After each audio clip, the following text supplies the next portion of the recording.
ধরো হাতে একদম সময় নেই, অনেকটা লেট হয়ে গেছে ঘুম থেকে উঠতে, এদিকে স্কুলে বাচ্চাকে টিফিনে কিছু না কিছু করে দিতেই হবে। সেক্ষেত্রে এই রেসিপিটা কিন্তু তোমরা অনায়াসেই ট্রাই করতে পারো, খেতেও দুর্দান্ত হয় আর সময় লাগে মাত্র 5 মিনিট। ব্রেড নিয়ে নিয়েছি, একদম ছোট ছোট করে স্লাইস করে নিলাম। এবার একটা বোলের মধ্যে একটা গোটা ডিম ফেটিয়ে দিয়ে দিলাম। এবার অ্যাড করব দুধ। দুধের পরিমাণটা এরকম রাখতে হবে, ধরো একটা গোটা ডিম নিয়ে নিয়েছি, সেক্ষেত্রে 1/2 কাপ পরিমাণে দুধ নিয়ে নিলাম।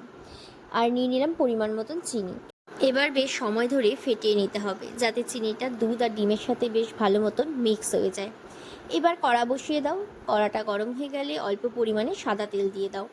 এবার যেই ব্রেডটা ছোট ছোট করে কেটে রাখা হয়েছিল, সেই ব্রেডগুলো একটা একটা করে নিয়ে সেই ব্যাটারের মধ্যে চুবিয়ে ভালো মতন সেঁকে নাও, এপিট ওপিট লালচে করে।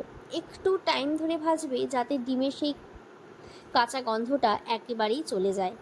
একটু সময় ধরে ভাজলে কিন্তু একেবারেই কিছুই থাকে না। এরপর নামানোর পর ওপর থেকে হানি অ্যাড করে দাও, খেতে কিন্তু দুর্দান্ত লাগে, একবার ট্রাই করে দেখতে পারো।